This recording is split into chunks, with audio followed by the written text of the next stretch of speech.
Hello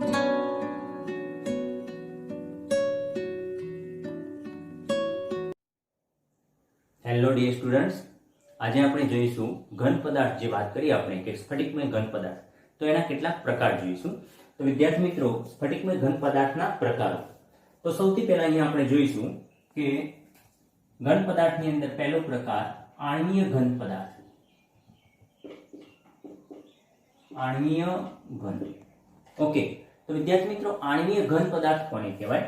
તો આણ્વીય ઘન એટલે એની અંદર ત્રણ પેટા પ્રકાર પડશે। બરાબર સમજો વિદ્યાર્થી મિત્રો, આપણે કયા ટોપિકની ચર્ચા કરવા જઈ રહ્યા છે? આપણે પહેલા જોયું કે ઘન પદાર્થ, તો ઘન પદાર્થના પ્રકાર જોયા કે સ્ફટિકમય અને અસ્ફટિકમય। હવે વિદ્યાર્થી મિત્રો, સ્ફટિકમય ઘન પદાર્થ જે હોય એ સ્ફટિકમય ઘન પદાર્થની અંદર કેટલા પેટા પ્રકાર હોય? ઓકે, તો સ્ફટિકમય ઘન પદાર્થની અંદર અહીંયા આપણે ટોટલ 4 પેટા પ્રકાર ભણીશું। ઓકે, તો સૌથી પહેલા આપણે આણ્વીય ઘન પદાર્થ વિશે વાત કરીશું। તો આણ્વીય ઘન પદાર્થની અંદર 3 પેટા પ્રકાર પડતા હોય। 3 પેટા પ્રકાર। નંબર A અધ્રુવીય, એટલે કે અધ્રુવીય આણ્વીય ઘન એવું કહી શકાય। નંબર 2 ધ્રુવીય, ચલો તો ધ્રુવીય આણ્વીય ઘન પદાર્થ। અને A, B અને C છેલ્લે H બંધિત અથવા તો હાઇડ્રોજન બંધિત, હાઇડ્રોજન બંધિત આણ્વીય ઘન પદાર્થ। ઓકે, તો ચલો સૌથી પહેલા વિદ્યાર્થી મિત્રો આપણે કઈ રીતે આ ટેબલને યાદ રાખીશું? ખાસ યાદ રાખજો, આ ટેબલ જે હું ભણાવવા જઈ રહ્યો છું એ ટેબલ ખૂબ જ અગત્યનું છે। એની અંદરથી ગુજકેટ, JEE અને નીટની અંદર MCQ પૂછાતા હોય છે। ઓકે, એટલા માટે આ ટેબલ આપણે યાદ રાખવું ખૂબ અગત્યનું થઈ જશે। મોસ્ટ IMP ફોર MCQ, બરાબર? તો MCQ માટે ખૂબ અગત્યનું રહેશે। તો ચલો વિદ્યાર્થી મિત્રો, અહીંયા આપણે જોઈએ તો આણ્વીય ઘન પદાર્થની અંદર અહીંયા જોયું A, B, C એમ 3 પેટા પ્રકાર થશે। ચલો એના સૌથી પહેલા આપણે હું અહીંયા જે ટ્રીક આપું તમને, જે રીતે યાદ રાખવાની ટ્રીક આપું એ રીતે તમે યાદ રાખજો। આ રીતે 3 પેટા પ્રકાર, એમાં સીધા ઉદાહરણો ઉપર જઈએ તો ઉદાહરણો જો તમારા દિમાગમાં હશે તો તમે બાકીની બધી માહિતી યાદ રાખી શકશો। ઓકે, તો અધ્રુવીય, તો વિચારો અધ્રુવીય પ્રકારના આણ્વીય ઘન પદાર્થમાં કયા લઈ શકાય? તો વિદ્યાર્થી મિત્રો, દાખલા તરીકે આર્ગોન હોય, H2 હોય, I2 હોય, બરાબર, CO2 હોય। તો આ બધા જ્યારે ઘન અવસ્થામાં હોય ત્યારની વાત છે। તમને એમ થશે સામાન્ય રીતે કે સર આર્ગોન તો વાયુ અવસ્થામાં હોય, અહીંયા તમે વાત કરી રહ્યા છો ઘન પદાર્થની।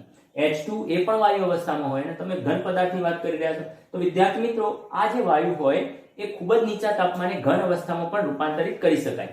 તો એમની જે ઘન અવસ્થા હોય, એમનું જે ઘન સ્વરૂપ હોય, બરાબર, એ વખતની આપણે ચર્ચા કરી રહ્યા છે। તો જો ઘન અવસ્થામાં હોય આ બધા પદાર્થો, આર્ગોન, H2, I2, CO2, તો આ બધા અધ્રુવીય ઘન પદાર્થો કહેવાય। ઓકે, ચલો એ જ રીતે ધ્રુવીય ઘન પદાર્થો કયા થશે? તો ધ્રુવીય ઘન પદાર્થની અંદર આપણે આણ્વીય હોય એવા તો HCl, SO2, તો આ પણ વાયુ અવસ્થામાં હોય સામાન્ય રીતે, પરંતુ એ પણ ખૂબ નીચા તાપમાને પ્રવાહી અને ત્યારબાદ ઘન અવસ્થામાં રૂપાંતરિત કરી શકાય। ઓકે, તો HCl, SO2 એ પણ ધ્રુવીય ઘન પદાર્થના ઉદાહરણો થયા। ચલો ત્યારબાદ હાઇડ્રોજન બંધિત ઘન પદાર્થ। તો વિદ્યાર્થી મિત્રો, હાઇડ્રોજન બંધિત ઘન પદાર્થો કયા? તો દાખલા તરીકે H2O લઈ લઈએ। H2 એટલે કે બરફ, બરાબર, H2O, NH3 એમોનિયા। તો વિદ્યાર્થી મિત્રો, આ થઈ ગયા હાઇડ્રોજન બંધિત આણ્વીય ઘન પદાર્થના ઉદાહરણ। ઓકે, તો ત્રણેયના સૌથી પહેલા તો આપણે ઉદાહરણ યાદ રાખી લઈશું। તો અધ્રુવીયના કયા ઉદાહરણો થશે? આર્ગોન, H2, I2, CO2 વગેરે, બીજા CCl4 એ પણ લઈ શકાય। ઓકે, ચલો ત્યારબાદ ધ્રુવીય ઘન પદાર્થ, તો ધ્રુવીય ઘન પદાર્થની અંદર HCl, SO2। ત્યારબાદ હાઇડ્રોજન બંધિત ઘન પદાર્થ, તો હાઇડ્રોજન બંધિત ઘન પદાર્થની અંદર H2 એટલે કે બરફ, પાણીનું જે ઘન સ્વરૂપ એટલે કે બરફ, બરાબર, NH3 તો એમોનિયા, એને પણ ઘન સ્વરૂપમાં આપણે રૂપાંતરિત કરી શકીએ। હવે વિદ્યાર્થી મિત્રો, આ જે પદાર્થો હતા એટલે કે આણ્વીય ઘન પદાર્થો, એનું નામ આણ્વીય ઘન કેમ પડ્યું? તેનું કારણ એના અંદર જે ઘટક કણો હોય સ્ફટિક લેટિસની અંદર, એ ઘટક કણો અણુઓ સ્વરૂપે હોય। ઘટક કણો કયા સ્વરૂપે હોય? અણુઓ સ્વરૂપે। હવે બરાબર અહીંયા સમજજો કે ઘટક કણો અણુઓ સ્વરૂપે એટલે શું? તો જો હું અહીંયા તમને બતાવું, દાખલા તરીકે આ જે સ્ફટિક લેટાઈસ હોય, આ મેં એક સ્ફટિક લેટાઈસ દોરી, બરાબર, જે આગળ તમે લેક્ચરમાં ભણી ગયા। તો આ જે સ્ફટિક લેટાઈસ હોય, જે જાળીદાર રચના હોય, એ સ્ફટિક લેટાઈસની અંદર આ જે લેટિસ બિંદુ ખરા, આ લેટિસ બિંદુ, તો આ લેટિસ બિંદુ હોય, એ લેટિસ બિંદુ ઉપર ઘટક કણો કયા સ્વરૂપે હોય? આખા અણુ સ્વરૂપે હોય વિદ્યાર્થી મિત્રો। અણુ એટલે કે દાખલા તરીકે આ લેટિસ બિંદુ ઉપર H2 હશે તો આખો H2 નો અણુ અહીંયા આપણે ગોઠવીશું। એવું નહીં થાય કે ચલો આ બિંદુ પર હાઇડ્રોજન, અહીંયા ઓક્સિજન, અહીંયા હાઇડ્રોજન, એવી રીતે નથી ગોઠવવાના. સમજો બરાબર. શા માટે આના આણ્વીય ઘન પદાર્થ કીધા એ હું તમને સમજાવું. બરાબર. તો આની અંદર સ્ફટિક લેટાઈસ હોય તો સ્ફટિક લેટાઈસ ની અંદર અથવા તો તમે કોઈ એકમ કોષ લખવાના, તો એ એકમ કોષની અંદર અહીંયા કોઈ અણુ મૂક્યો, તો આ જે અણુ મૂક્યો તમે 33 બિંદુ હશે ત્યાં શું મૂકશો તમે? અહીંયા અણુ મૂકવાના. ખ્યાલ આવી ગયો? આખો અણુ મૂકવો પડશે. H2O તો H2O નો અણુ મૂકવો પડશે, NH3 તો NH3 નો અણુ, HCl તો HCl નો અણુ. એટલા માટે લેટિસ બિંદુ ઉપર અણુ દર્શાવેલા હોય માટે એને આણ્વીય ઘન પદાર્થ કહે છે. Okay, clear? તો ઘટક કણો અણુ સ્વરૂપે રહેલા હોય છે એમ કહી શકાય. ઓકે, ચલો આને જવા દઉં. તો આની અંદર કયા પ્રકારનું આકર્ષણ બળ રહેલું હોય? તો આકર્ષણ બળની વાત કરીએ તો ચલો સૌથી પહેલા અધ્રુવીય અણુની વાત કરીએ. તો તમે 11મા ધોરણની અંદર ભણી ગયા કે કોઈ પણ બે અધ્રુવીય અણુઓ હોય, આ રીતે બે અધ્રુવીય અણુઓ હોય તો એમની વચ્ચે કયા પ્રકારનું આકર્ષણ બળ હોય? તો ભણી ગયા તમે કે લંડન બળ અથવા તો વિક્ષેપણ બળ નામ આપણે આપતા હતા. બરાબર. તો વિક્ષેપણ બળ રહેલું હોય. કયું બળ હશે? વિક્ષેપણ બળ અથવા તો લંડન બળ. તો જે સૌથી પહેલો પ્રકાર હતો અધ્રુવીય, તો અધ્રુવીયની અંદર વિક્ષેપણ બળ અથવા તો લંડન બળ કામ કરતું હોય છે. બરાબર. ચલો ત્યારબાદ વાત કરીએ આપણે ધ્રુવીય ઘન પદાર્થ HCl SO2.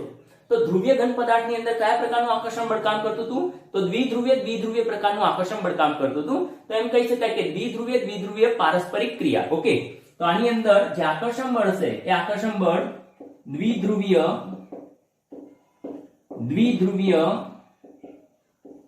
પારસ્પરિક ક્રિયા.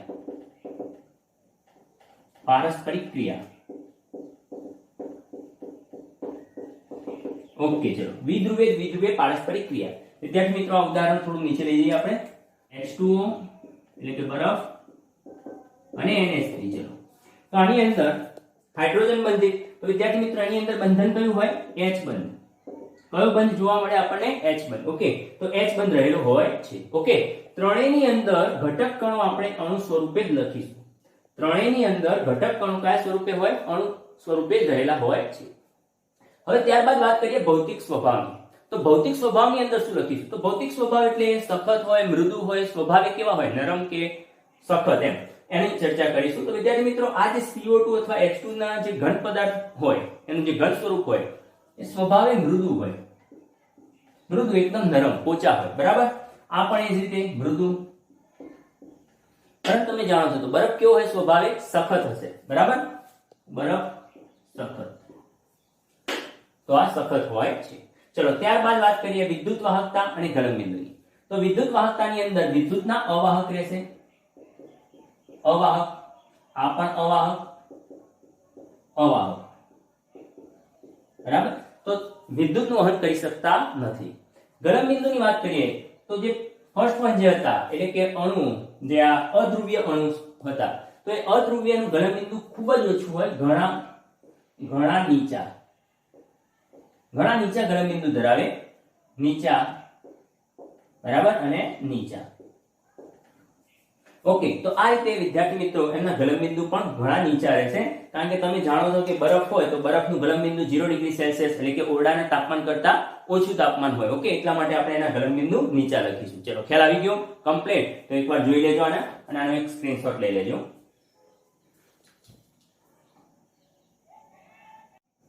વિદ્યાર્થી મિત્રો હવે આપણે ઘન પદાર્થના જે પ્રકાર જોતા હતા એમાં બીજા નંબરનો પ્રકાર જોઈશું આયનીય ઘન પદાર્થ.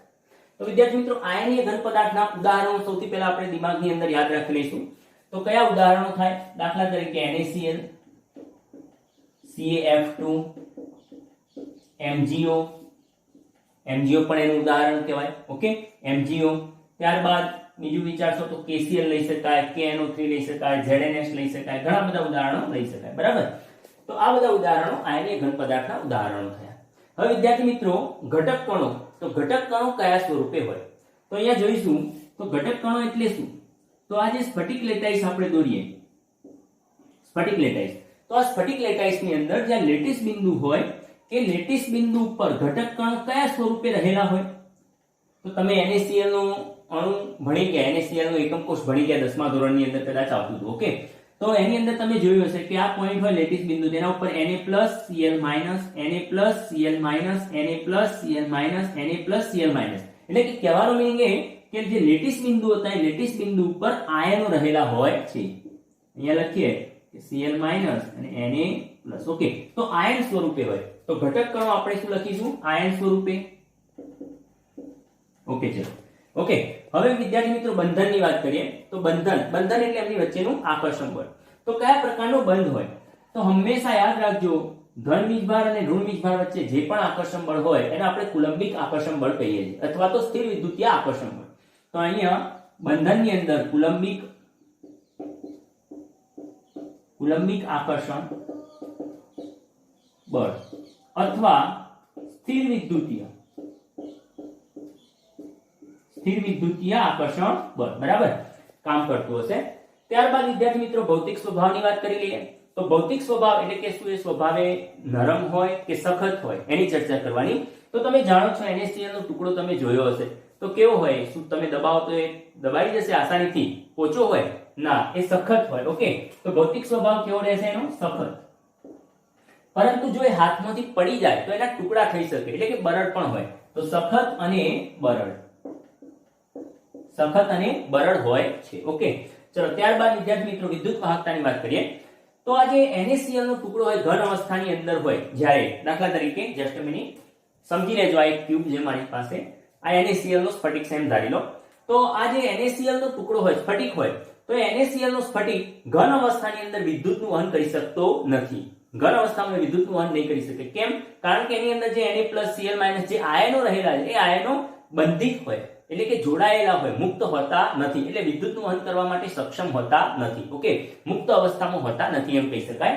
તો માટે અહીંયા આપણે લખી શકીશું કે વિદ્યુત વાહકતાની અંદર ઘન સ્વરૂપમાં હોય ત્યારે અવાહક, ઘન અવસ્થામાં કેવા રહેશે? અવાહક.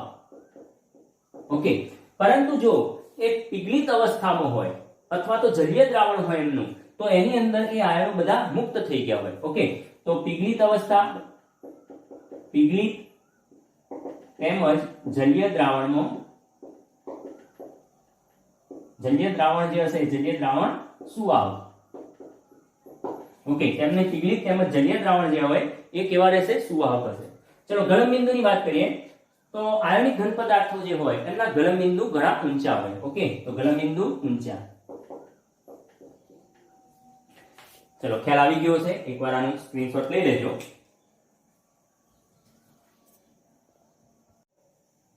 વિદ્યાર્થી મિત્રો, હવે આપણે ઘન પદાર્થના પ્રકારમાં ત્રીજો પ્રકાર જોઈએ, ધાત્વિય ઘન. ધાત્વિય ઘન. ઓકે, તો ધાત્વિય ઘન પદાર્થો જે હોય એના ઉદાહરણો ઉપર સીધા જઈએ. તો ઉદાહરણ તરીકે તમે Fe લઈ શકો, એલ્યુમિનિયમ લઈ શકો, Au ગોલ્ડ, સિલ્વર, બરાબર. તો કોઈ પણ ધાતુનું ઉદાહરણ તમે અહીંયા લઈ શકશો ધાત્વિય ઘન પદાર્થની અંદર. હવે વિદ્યાર્થી મિત્રો એના ઘટક કણો કયા સ્વરૂપે હોય? ઓકે, તો ધાત્વિય ઘન પદાર્થો જે હોય ધાત્વિય ઘન પદાર્થની અંદર તમે જોશો તો આ રીતે જે સ્ફટિક લેટાઈસ હોય, બરાબર સમજજો અહીંયા વિદ્યાર્થી મિત્રો. આ જે સ્ફટિક લેટાઈસ હોય એ સ્ફટિક લેટાઈસની અંદર જે લેટીસ બિંદુ હોય, અહીંયા જે લેટીસ બિંદુ આપણે લખવાના, પોઈન્ટ કરવાના. તો આ જે લેટીસ બિંદુ હશે, લેટીસ બિંદુ ઉપર ઘટક કણો કયા સ્વરૂપે રહેલા હોય? શું અણુ સ્વરૂપે રહેલા હોય, આયન સ્વરૂપે રહેલા હોય કે પરમાણુ સ્વરૂપે રહેલા હોય? તો વિદ્યાર્થી મિત્રો આના માટે તમારે થોડું 11મા ધોરણનું નોલેજ મેળવવું પડશે, જેની અંદર તમે ભણી ગયા ધાત્વિય બંધ, બરાબર, ધાત્વિક બંધ વિશે ભણી ગયા. તો વિદ્યાર્થી મિત્રો ધાત્વિક બંધ એટલે શું? દાખલા તરીકે આપણે લઈ લઈએ, ચલો Fe, એલ્યુમિનિયમ, તો ગમે તે કોઈ એક ધારી લઈએ. ચલો સમજી લો કે આ મેં સોડિયમ ધારી લીધો, sodium, Na, sodium metal. Okay, તો આ સોડિયમના પરમાણુ હોય, સોડિયમના બધા પરમાણુ હોય, બરાબર સમજો. ધાત્વિક બંધ કોને કહેવાય એ હું તમને સમજાવું છું પહેલા. તો આ સોડિયમના બધા પરમાણુ. હવે વિદ્યાર્થી મિત્રો સોડિયમની અંદર જે આ જે એના પરમાણુ છે એમાંથી એક ઇલેક્ટ્રોન મુક્ત કરે, ઇલેક્ટ્રોન મુક્ત કર્યો, ગુમાવ્યો એક ઇલેક્ટ્રોન, આને પણ એક ઇલેક્ટ્રોન ગુમાવ્યો, ઇલેક્ટ્રોન ગુમાવ્યો. તો વિદ્યાર્થી મિત્રો જે ઇલેક્ટ્રોન ગુમાવશે તો પોતે શું બની જશે? ધન આયન. આ પરમાણુ ઇલેક્ટ્રોન ગુમાવીને શું બને? ધન આયન. ઓકે, હવે આ જે ઇલેક્ટ્રોન હતા, જે મુક્ત કરેલા ઇલેક્ટ્રોન, તો આ મુક્ત ઇલેક્ટ્રોનને કહીશું આપણે વિસ્થાનીકૃત ઇલેક્ટ્રોન. યાદ રાખજો, વિસ્થાનીકૃત અથવા તો બિનસ્થાનિક ઇલેક્ટ્રોન, એ રીતે આપણે ઓળખીશું. તો વિદ્યાર્થી મિત્રો વૈજ્ઞાનિકોએ એવી કલ્પના કરી કે આ ઇલેક્ટ્રોનનો એક સમુદ્ર નમૂનો હશે, બરાબર, ઇલેક્ટ્રોનનો એક સમુદ્ર છે અને એ સમુદ્રની અંદર તરતા આ ધન આયન રહેલા છે, એવું એમને કલ્પના કરી, જેને આપણે ઇલેક્ટ્રોન સમુદ્ર નમૂના તરીકે ઓળખીએ છીએ. ઓકે, તો ઘટક કણો કયા સ્વરૂપે હવે કહેવાશે? તો વિસ્થાનીકૃત ઇલેક્ટ્રોનના સમુદ્રમાં રહેલા ધન આયન સ્વરૂપે હોય છે કે વિસ્થાનીકૃત ઇલેક્ટ્રોન સમુદ્રમાં રહેલા ધન આયન સ્વરૂપે હોય, બરાબર? ધન આયન સ્વરૂપે ઘટક કણો રહેલા હોય છે. ચલો બંધન, કઈ અંદર બંધન કયા પ્રકારનું હોય? કયા પ્રકારનો બંધ હોય? તો ધાત્વીય બંધ હોય, ધાત્વીય બંધન, બરાબર? તો ધાત્વીય બંધન રહેલું હોય છે. ભૌતિક સ્વભાવની વાત કરીએ તો ભૌતિક સ્વભાવની અંદર આ બધા કેવા હોય? સખત હોય. પરંતુ સખતની સાથે સાથે એમની અંદર એક બીજો પણ ગુણધર્મ હોય, એ ટીપી શકાતા હોય. ટીપીને એના પતરા બનાવી શકાતા હોય, ખેંચીને એના તાર બનાવી શકાતા હોય. માટે એમ લખી શકાય સખત પરંતુ ટીપનીય અને તન્ય હોય છે. તન્ય એટલે ખેંચી શકાય હોય, તન્યતાનો ગુણધર્મ ધરાવે છે. ઓકે, ચલો ત્યારબાદ વિદ્યુત વાહકતા. તો વિદ્યુત વાહકતાની અંદર એ ઘન અવસ્થામાં હોય કે પીગળિત અવસ્થામાં હોય, બંને અવસ્થામાં વિદ્યુતના સુવાહક રહેશે. સુવાહક, વિદ્યુતના વાહક હોય છે એમ લખી શકાય. ગલનબિંદુની વાત કરીએ તો આમના ગલનબિંદુ આગળ આપણે જેટલા પણ ઉદાહરણો જોયા, આયનિક ઘન પદાર્થના જોયા, આણ્વીય ઘન પદાર્થના જોયા, તો એ બધા કરતા આમના ગલનબિંદુ પ્રમાણમાં ઊંચા હોય. ઓકે, તો પ્રમાણમાં ઊંચા, પ્રમાણમાં ઊંચા ગલનબિંદુ ધરાવે છે. ઓકે, તો જોઈ લેજો એકવાર ફરીથી ધાત્વીય ઘન. વિદ્યાર્થી મિત્રો, હવે આપણે છેલ્લો પ્રકાર જોઈ લઈએ. ઘન પદાર્થના જે પ્રકાર હતા એની અંદર છેલ્લો પ્રકાર તો સહસંયોજક ઘન પદાર્થ. તો વિદ્યાર્થી મિત્રો, સૌથી પહેલા આપણે એના ઉદાહરણ પર જઈશું. જે આપણે ટ્રીક આપેલી છે એ પ્રમાણે કામ કરીશું. તો ઉદાહરણ તરીકે કયા ઉદાહરણ લઈ શકાય? SiO2. SiO2 ને આપણે ક્વાર્ટઝ તરીકે ઓળખીએ છીએ. તમે ઘડિયાળ જોઈ હશે તો ઘડિયાળની અંદર લખેલું છે ક્વાર્ટઝ. તો જે ક્વાર્ટઝ કરું એ ઘડિયાળની અંદર વપરાય. તો SiO2, SiC silicon carbide. Silicon carbide જેનું બીજું નામ થાય કાર્બોરેન્ડમ. ઓકે, તો સિલિકોન કાર્બાઇડ, હીરો, ગ્રેફાઇટ, બરાબર? તો આ બધા જે ઉદાહરણો હતા એ ઉદાહરણો સહસંયોજક ઘન પદાર્થના થાય. તો સહસંયોજક ઘન અથવા તો એનું બીજું નામ થશે જાળીદાર ઘન પદાર્થો. ઓકે, જાળીદાર ઘન પદાર્થો. હવે વિદ્યાર્થી મિત્રો, આ ઉદાહરણો જોઈ લીધા. ઘટક કણો કયા સ્વરૂપે હોય? તો અહીંયા સમજીએ કે ઘટક કણો જે હોય એ આ રીતે જે લેટાઈસ રચના હોય, એની લેટીસ હોય, સ્ફટિક લેટીસ, તો એની અંદર આ લેટીસ બિંદુ પર ઘટક કણો પરમાણુ સ્વરૂપે રહેલા હોય. કયા સ્વરૂપે રહેલા વિદ્યાર્થી મિત્રો? પરમાણુ સ્વરૂપે. યાદ રાખજો, ઘણી વખત એમસીક્યુ પૂછાતા હોય તો એમસીક્યુ ની મારે ચર્ચા કરવાની છે તમારી સાથે. આ જે ટેબલ હતું એ ટેબલમાંથી કેવા પ્રકારના એમસીક્યુ પૂછાતા હોય. ઓકે, તો અહીંયા પહેલા લખી દઈએ કે ઘટક કણો પરમાણુ સ્વરૂપે હોય છે.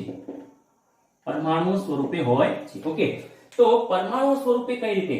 તો ઘણી આ દાખલા તરીકે આપણે લખ્યું SiO2. તો SiO2 ની અંદર અહીંયા જે સ્ફટિક લેટાઈસ હોય તો આ લેટીસ બિંદુ ઉપર સિલિકોન હશે, બીજા પોઈન્ટ ઉપર ઓક્સિજન હશે, બીજા એક પોઈન્ટ ઉપર બીજો ઓક્સિજન. એટલે કે કહેવાનો મીનિંગ એક પોઈન્ટ ઉપર એક પરમાણુ ગોઠવાયેલો હોય છે. એક લેટીસ બિંદુ ઉપર એક પરમાણુ ગોઠવાયેલો હોય છે, બરાબર? માટે કહી શકાય કે ઘટક કણો પરમાણુ સ્વરૂપે હોય છે. ઓકે, તો આ થઈ ગઈ લેટીસ બિંદુની વાત. તો એમસીક્યુ માં પૂછાતું હોય કે કયા પ્રકારના, નીચેનામાંથી કયા પ્રકારના ઘન પદાર્થની અંદર ઘટક કણો પરમાણુ સ્વરૂપે હોય છે? નીચેનામાંથી કયા પ્રકારના ઘન પદાર્થની અંદર ઘટક કણો આયનો સ્વરૂપે હોય છે? નીચેનામાંથી કયા પ્રકારના ઘન પદાર્થની અંદર ઘટક કણો અણુઓ સ્વરૂપે હોય છે? બરાબર? એ રીતે ઘણી વખત એમસીક્યુ પૂછાતા હોય. ઓકે, ચલો આગળ વધીએ. તો પરમાણુ સ્વરૂપે બંધનની વાત કરીએ તો સહસંયોજક બંધ હોય આની અંદર. સહસંયોજક બંધન જોવા મળે છે. હવે ભૌતિક સ્વભાવની વાત કરીએ તો વિદ્યાર્થી મિત્રો, સહસંયોજક જે પદાર્થો હોય, સહસંયોજક પદાર્થો ખૂબ જ મજબૂત આકર્ષણ બળથી જોડાયેલા હોય. પરિણામે તેઓ સ્વભાવે સખત હોય. સ્વભાવે કેવા હોય? સખત. પરંતુ આની અંદર એક અપવાદ રહી જશે ગ્રેફાઇટનું. આ ખાસ યાદ રાખીશું, અપવાદ છે, બરાબર? તો ગ્રેફાઇટ જે હશે એ સ્વભાવે મૃદુ હશે. અપવાદ સ્વભાવે કેવો રહેવાનો? મૃદુ, એટલે કે નરમ રહેશે, બરાબર? ચલો વિદ્યુત વાહકતાની વાત કરીએ તો વિદ્યાર્થી મિત્રો, વિદ્યુત વાહકતાની અંદર પણ બધા અવાહક હોય. અવાહક. પરંતુ ગ્રેફાઇટ વિશે તમે જાણો છો કે ગ્રેફાઇટ કેવો હશે? વિદ્યુતનો વાહક. વિદ્યુતનો વાહક હોય છે, એ પણ અપવાદ બનશે. ગલનબિંદુની વાત કરીએ તો ગલનબિંદુ અત્યાર સુધી આપણે જે પણ જોયા ઉપરના એ બધા કરતા આના ગલનબિંદુ સૌથી ઊંચા હોય. ઓકે, તો ઘણા ઊંચા. ઘણા ઊંચા ગલનબિંદુ જોવા મળે છે. ચલો ખ્યાલ આવી ગયો, એકવાર નોંધી લેજો આ.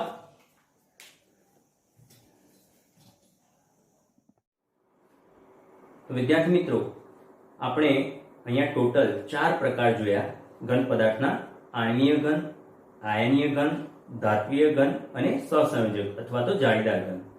તો આમાંથી નીચે પ્રમાણે મીન્સ કે ઘણા બધા એમસીક્યુ પૂછાતા હોય, જેમ કે નીચેનામાંથી કયું ઉદાહરણ એ સહસંયોજક ઘન પદાર્થનું ઉદાહરણ છે, કયું ઉદાહરણ આયનિક ઘન પદાર્થનું છે, અથવા તો નીચેનામાંથી કયો પદાર્થ વિદ્યુતનો સુવાહક છે, કયો અવાહક છે.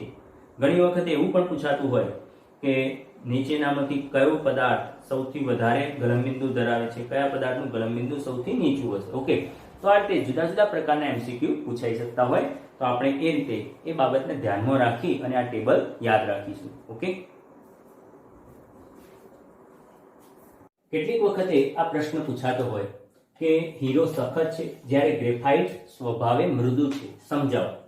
તો વિદ્યાર્થી મિત્રો, અહીંયા તમે આકૃતિમાં જોઈ શકશો કે હીરો, તો હીરાની અંદર તમે જોશો તો 3 ડાયમેન્શનલ સ્ટ્રક્ચર તમને જોવા મળશે, એટલે કે જાળીદાર રચના જોવા મળે છે, જેની અંદર પ્રત્યેક કાર્બન બીજા અન્ય 4 કાર્બન પરમાણુ સાથે જોડાયેલો છે. બરાબર, એટલે કે સમચતુષ્ફલકીય રીતે જોડાયેલો છે.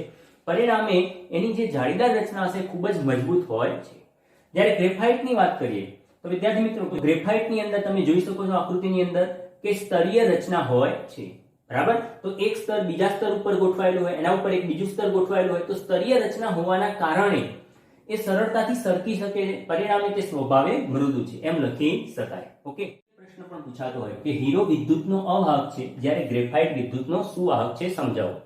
તો આપણે જોયું આગળ આકૃતિની અંદર કે હીરાની અંદર જે કાર્બન પરમાણુ હોય એ કાર્બન પરમાણુ બીજા 4 કાર્બન પરમાણુ સાથે જોડાઈ અને સમચતુષ્ફલકીય ગોઠવણી ધરાવે છે, સમચતુષ્ફલકીય રીતે ગોઠવાયેલો હોય. હવે વિદ્યાર્થી મિત્રો, પ્રત્યેક કાર્બન પરમાણુ હોય એની સંયોજકતામાં 4 ઇલેક્ટ્રોન હોય અને 4 ઇલેક્ટ્રોન અહીંયા બંધ બનાવવામાં વપરાઈ ગયેલા હોય. પરિણામે કાર્બન પાસે એક પણ વધારાનો ઇલેક્ટ્રોન હોતો નથી, મુક્ત ઇલેક્ટ્રોન હોતો નથી. જ્યારે ગ્રેફાઇટની વાત કરીએ તો વિદ્યાર્થી મિત્રો, ગ્રેફાઇટની અંદર આ રીતે સ્તરીય રચના જોવા મળે છે. તો તમે જોશો તો ગ્રેફાઇટની અંદર જે કાર્બન હોય, કાર્બનનું સંકરણ sp2 થશે. ગ્રેફાઇટની અંદર કાર્બનનું સંકરણ થવાનું sp2. તો કાર્બન જે હતો, કાર્બનના 3 ઇલેક્ટ્રોન અહીંયા તમે જોશો તો બંધની અંદર વપરાયેલા છે. જ્યારે પરિણામ એક ચોથો ઇલેક્ટ્રોન જે હોય, બરાબર, એ ચોથો ઇલેક્ટ્રોન મુક્ત ઇલેક્ટ્રોન હોય. પરિણામે આ મુક્ત ઇલેક્ટ્રોનના કારણે તે વિદ્યુતનું વહન કરી શકે છે એમ લખી શકાય. ઓકે, ઘણી વખતે વિદ્યાર્થી મિત્રો એવું પણ પૂછાતું હોય શોર્ટ ક્વેશ્ચનની અંદર કે ગ્રેફાઇટનો ઉપયોગ શું? તો ગ્રેફાઇટનો ઉપયોગ ઘન લુબ્રિકન્ટ તરીકે થાય છે. ઘન લુબ્રિકન્ટ તરીકે ગ્રેફાઇટનો ઉપયોગ થાય છે. તમે જાણો છો કે ગ્રેફાઇટ સ્વભાવે નરમ હોય, તો નરમ હોવાના કારણે ઘસારાનો પ્રતિકાર કરશે અને ઘસારાનો પ્રતિકાર કરતો હોવાના કારણે એનો ઉપયોગ ઘન લુબ્રિકન્ટ, લુબ્રિકન્ટ એટલે કે ઊંજણ, બરાબર, તો ઊંજણ તરીકે એનો ઉપયોગ થાય છે. ઊંજણ, ઓકે, ઘન લુબ્રિકન્ટ તરીકે એનો ઉપયોગ થાય છે. જ્યારે હીરો, તો હીરો વિદ્યાર્થી મિત્રો તમે જાણો છો કટિંગ કરવા માટેના સાધનોમાં વપરાતો હોય. હીરો ખૂબ જ સખત હોય, માટે કાપવાના જે સાધનો હોય એની જે અણી હોય ત્યાં હીરો લગાવેલો હોય. તો હીરો એ કાપવા માટેના જે સાધનો હોય, સાધનોમાં વપરાય છે.